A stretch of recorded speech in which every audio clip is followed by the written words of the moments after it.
Good day. Good day and welcome to Mental Health and You. I'm your host, Cynthia Timms. Today's topic, your pain, your purpose, and finding thus your peace. What does that mean to you, particularly in this time of the season, when in a time of such stress and distress? Now, if you're watching us, and I certainly hope you are, you have survived Thanksgiving. That could mean many things to many people. But it also is a time, yes, for Thanksgiving and a time to be grateful, even for the small things, the things that made you what you are today. But what you are today came at a price, came with pain. It came with having to find a purpose. Maybe you're still trying to find your purpose. Sometimes I know what you're talking about. I know that's me. To help me sort all of this out is my guest today on Mental Health and You, fellow Access producer and artist, Bryan Briggs. Bryan, thank you for joining me on Mental Health and You. Well, thank you very much. I happen to be an expert in this field. I happen to be a nut myself, and I just thought I'd bring my expertise onto the program. Oh, I'm glad you did. Thank you. I'm joking, but absolutely. Today's topic, your pain, your purpose, and thus finding your peace. Yes. Now, I introduce you as an Access producer. Yes. And that's great. Great. But you're also an artist. Yes. And what does that mean? Well, I'm a cartoonist. I've been drawing these cartoons. I've been trying to get published for the longest time in various newspapers. I do one called Ray Nubian. He's supposed to be like a sort of a Superman meets Buck Rogers type character. I'm working on another piece called Danger Patrol. Also, it's like a crime drama series with a detective who's like an undercover, an artist turned cop, and he has a partner, and he has I don't know, it's weird. It's kind of like 21 Jump Street meets Miami Vice meets Starsky and Hutch, and it's in a comic strip. And, what was the inspiration? What was the inspiration, and what has been some of the obstacles? Well, thus the pain in getting there. Even trying to make that decision. Well, I'm still going through the pain of trying to get there. I guess I'll just mention briefly the Danger Patrol thing particularly. I grew up in the '80s, and I loved like a lot of old, now old cop shows like Jump Street with Johnny Depp and Miami Vice with Don Johnson and Philip Michael Thomas, And of course, I grew up also looking at reruns of Starsky and Hutch with David Soul, and Paul Michael Glazer is a long name. And I just thought I'd just come up with this concept of like a cop show in my head. It'd actually be great if I were to like make a series for it, for TV. I don't know, maybe even Bronxnet. Who knows? It may happen, may not happen. But being that I'm an artist, and if you're an artist, you're kind of like you're a filmmaker, you're an actor, you're a director, all this rolled into one, and you're creating this particular character and sequences, and story, that you think people will like and enjoy, and I just get a kick out of it. Well, why did you think you're hoping people will like it? Yeah, But why did you think it was necessary? What were your role models? Well, I mentioned my role models, but I'll say this. There's a lot going on in the world today. A lot of, crime and stuff you read about in the papers and whatnot. There's, the thing with, Palestine and, the war and stuff like that. The high crime rate going up here in the city. Some people blame Mayor Adams for it. Some people, I kind of personally think it might be like the past administration more so, the de Blasio administration, and it kind of fell into his lap. But I don't know. All these like particular topics together kind of like culminated into something I think I wanted to talk about. in my creation. You felt that to be your purpose? Yeah, yeah. I'm still trying to make it my purpose because I want to have it published. I want someone to read it. I want someone to look at it. 'Cause this is good stuff, you know. I must say that as an African American, it's not very easy trying to get your stuff, looked at, published, be it a comic strip or your writings, whatnot, journalism, and get your foot in the door in these particular industries because it's just, let's face it, like if you go downtown to try and get a job at many of these said businesses, you will usually get hit, you won't get your foot in the door. It's not going to happen. The door will slam in your face, I have been trying for years to try and get, many jobs, careers, mind you, in the art world and a lot of other things, and it's just been difficult. I haven't, not for lack of trying. I've suited up, I've handed out resumes, gave out cover letters, and always come out usually with a flat out, we'll call you sometime, and then it never happens. And it's rather daunting and rather depressing, but you had to keep somehow plugging away and trying to find a way to make it work. You said something there, Bryan. It's been depressing. Oh yeah. And I understand that. Just trying to make it out here, trying to find your purpose, trying to live your purpose. In that depression, in that wherever that hole, that dark cloud. Yeah. What helps you to say, maybe this is not for me. Maybe I need to evolve. Maybe the discouragement in your head. Well, it's funny you mention that because I believe that, in a way, in a strange way, this is one of the things that brought me to Bronxnet. I initially wanted to get into like the creative side of things and what have you, like acting and art and stuff like that.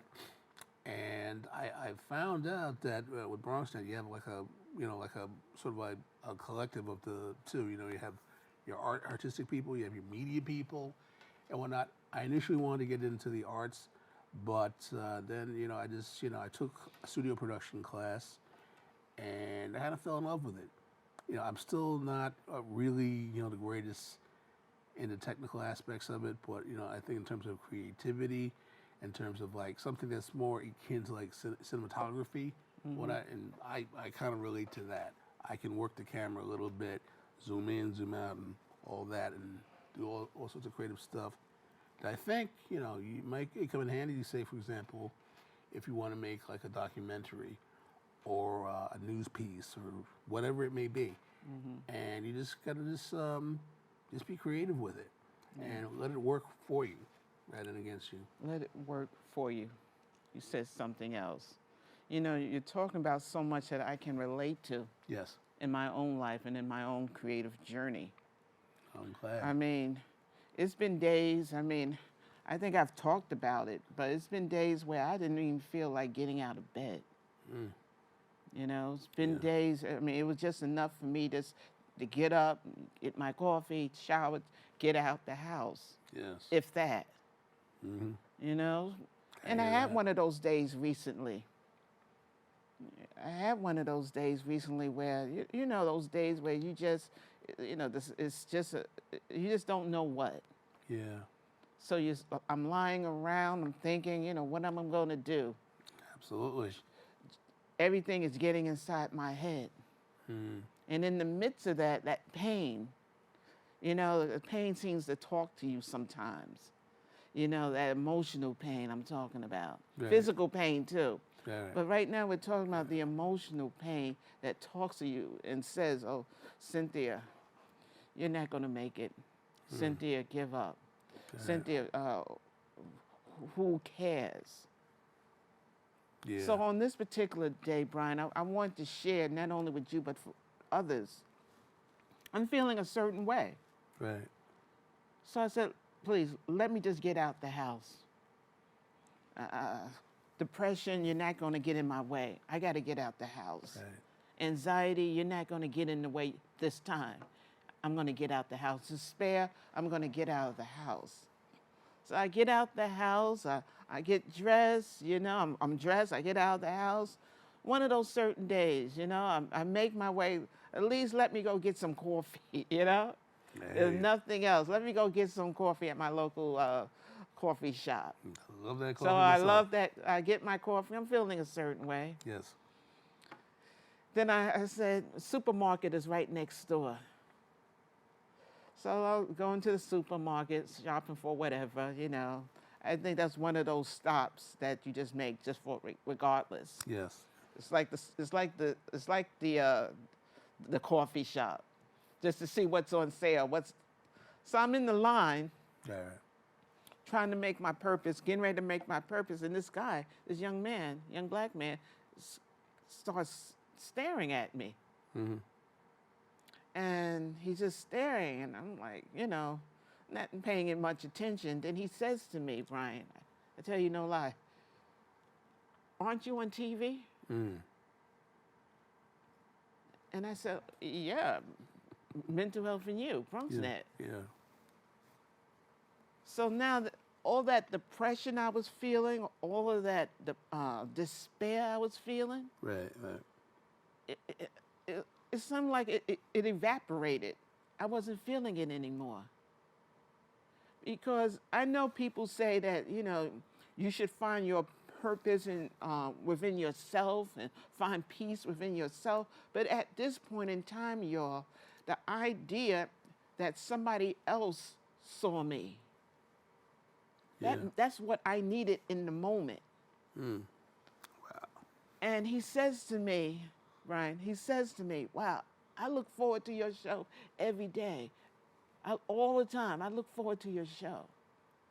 And in that moment, I knew that I had struck a chord with somebody. In that moment, I felt, I dare say, validated. This depression, as I said, was no more. This despair had moved away. And I felt a certain pep in my step. I left and I came home and I felt good. That was just, it may not mean anything to y'all, but it meant something to me because, you see, Bryan, in that moment, I felt God had a purpose for me. I mean, I felt that my life had purpose. Wow. I felt that I was making a difference in someone's life. And so I went home and I wanted to write again. I went home and I wanted to read again. I went home and, and I was singing again. I was humming again. Sort of, I would imagine what you feel when you're doing your art. Yeah. It's almost like a conversation I have with my creator, Yeah. I hear what you're saying. It's almost a conversation I have with nature, with the stars, with the universe. Yes, I had this passion. I had this pain, y'all. And it was real. But in seeing the difference I made in others, it's like, okay, Cynthia, maybe you're onto something. Is there a time in your life, Bryan, when you felt that, maybe this is not for me? I'm not talking about life or anything, but maybe this artist thing, and maybe that I just can't see the light. Maybe I need to do something else. Well, I don't know. No, not really, because And if it's not, how did you navigate that?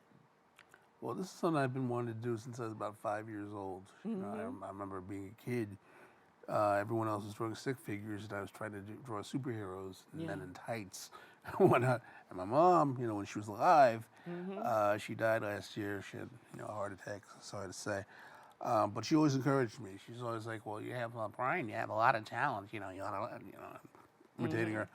But in all seriousness, she encouraged me to, pursue it because this, I always kind of felt it was my calling. That was like what I was put on this earth to be, essentially some sort of artist, be it a visual artist or a writer or a poet. I do poetry also.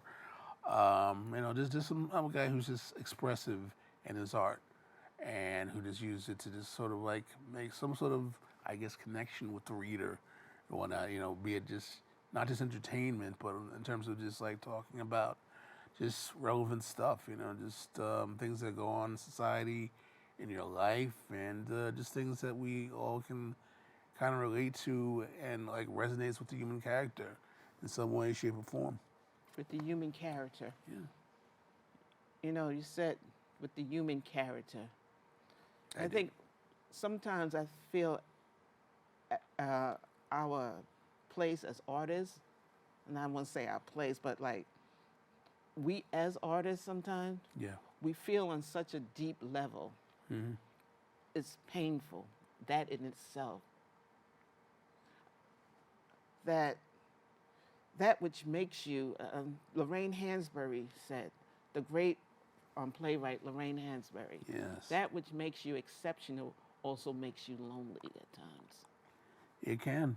Yes. You know, and sometimes I think, this artist thing, why can't I, I curse it, but I love it. Yeah. Sometimes I think about that line in The Hunchback of Notre Dame. The last line, Quasimodo saying, why can't I be made of stone? Why wasn't I, something to the effect, I wish I was made of stone. Mm. And I remember thinking that myself. Wow. Because if I was made of stone, Bryan, if I was made of stone, y'all, I wouldn't be able to feel. Mm. I would have no emotions. I would have no pain. Nothing would impact me. Right. But then, if I was made of stone, right. maybe I wouldn't be here in front of you, being able to communicate and talk about this. Mm. Maybe if I was made of stone, I wouldn't care.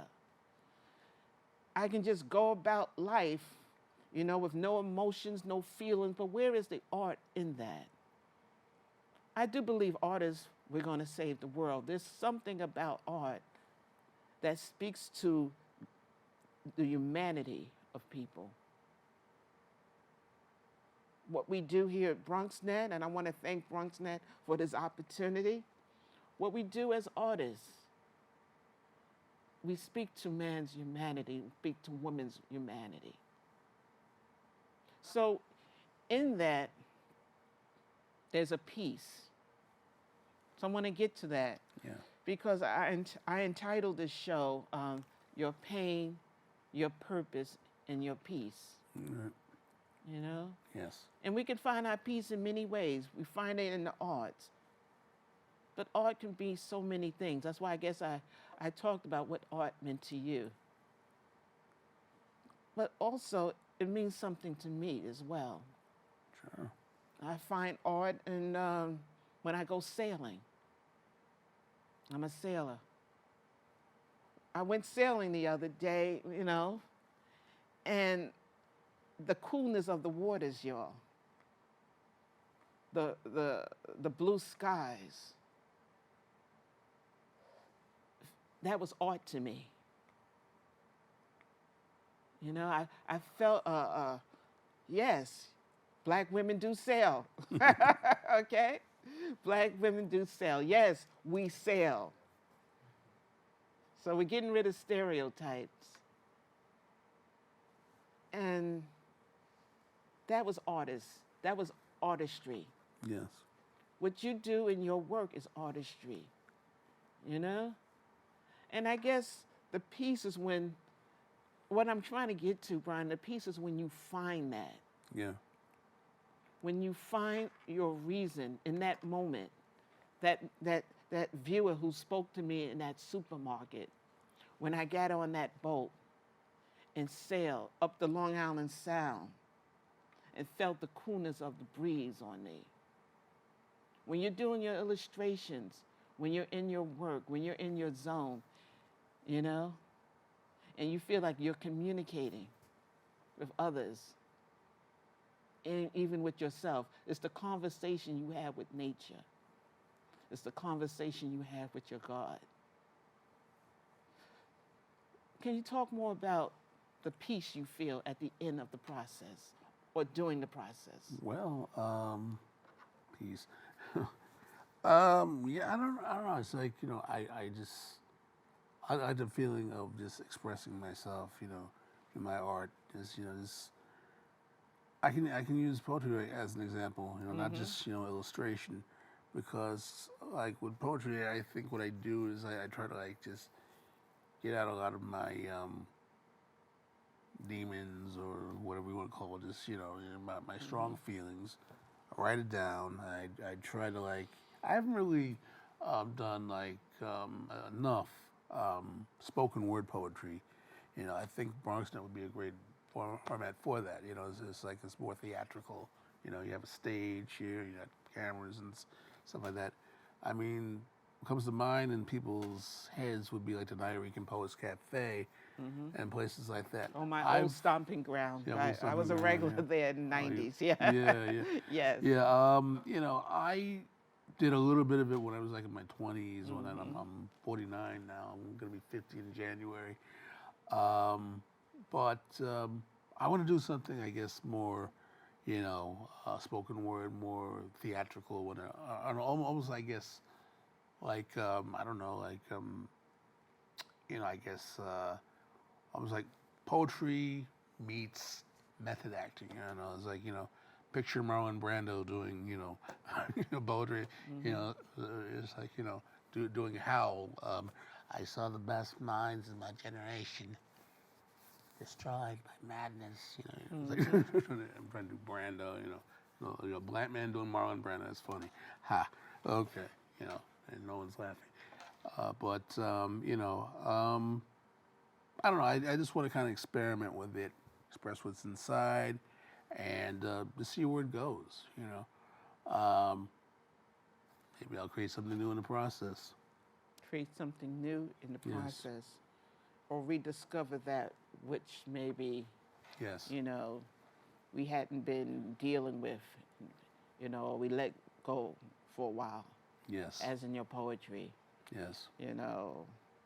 Yes. So the pain, the purpose, and then the peace. Yes. How has that purpose evolved? As you said, you're going to be, you said it, you're going to be 50. I'm old. No, it's not. But how has that, you're going to be a 50-year-old man, Yes. different than when you were 25. Oh yeah, Or very. 35 or 45. Yes. I'd say wiser. Wise and how? Well, in terms of years, in terms of experience, in terms of I guess what age there does come a bit of a longevity of age. You've seen a lot, you've experienced a lot. You can share a lot with like the younger generation, whatnot. I am Generation X, yes, and I could share a lot of my wisdom of the things I've done, both good, foolish, whatever, with Generation Z nowadays. Sometimes I admit, sometimes I look at them and I think these are a bunch of knuckleheads. You get on the train. I'm reading like my newspaper or whatnot. I have a phone that I need a SIM card for that I have to it's in storage right now. But I'll be on the train. I'll be reading the paper, and most of the other kids who are like 20-something years old, they're looking at their cell phones. They're looking at IG videos and stuff like that. And it's like, don't they read anything? Don't they like think about deep things? But it's like I kind of want them to like, in my own way, I guess, maybe through poetry, maybe through art, whatever, talking to them, just let them realize that in a way, there's more to life than just you. There's just Can like you say that again? there's more to life than just you. Mm-hmm. Because I kind of think that was wrong with, as some of the younger people have said, they're very me-oriented, not we-oriented, not society-oriented, not humanitarian. You know, I can even mention people like the MTA. It's like, you know, people don't seem to care about each other anymore. You know, we need to look out for each other. We need to, like, you know, if you're riding that train, you're the conductor of a train or a bus or whatever, your job is to ensure the safety of the people and to send them from place to place and to help them out. Well, Bryan, Not just to Bryan, just, you know, look out we're for you gonna and make money understand. and stuff like that. You know, I'm Bryan, rambling. I'm sorry. Bryan, we're going to have to start to wrap up. Okay. We're going to have to start. We have a couple minutes. Yeah. And we can talk about the MTA and other city agencies for days, but the purpose right now Yes. is that peace, you know? Yes. Finding that peace, I got you. you know? And social as we commentary. start to wrap up, Yes. I want to ask the audience, I want to ask you, how do you find your peace? What does it mean to you, particularly in this time of the season? Christmas is coming. New Year's is coming. Where and how, what does that mean to you? How has your pain guided you? What have you learned from it? How has your purpose evolved? Having a purpose, that's so important. Having a purpose, a reason to get up in the morning, to live your life, whether you're taking the train, whether you're taking the bus, whether you're walking. That's what makes life worth living. That's why the arts is so important. That's why the artist, I believe, Bryan, is going to save the world. I want to thank Bronxnet again for this opportunity. I want to thank my guest, Bryan Briggs, for this opportunity to share. Thank you so much. Thank you so much. Peace and love, and be good to yourself. From Mental Health and You, I'm your host, Cynthia Timms. Take care. Be well. Thank you for the pleasure of your company. 19.7% of Bronxites currently experience food insecurity. Meanwhile, instead of these nice, colorful foods, this is the best food that they have access to. If this sounds like you, there are a bunch of resources to get healthy food for free or cheap. If you want to help, you might consider donating or volunteering in one of these places. Community fridges like this one are all over the city and allow New Yorkers to conveniently donate extra food to people who might need it. Go to this link and find your nearest one.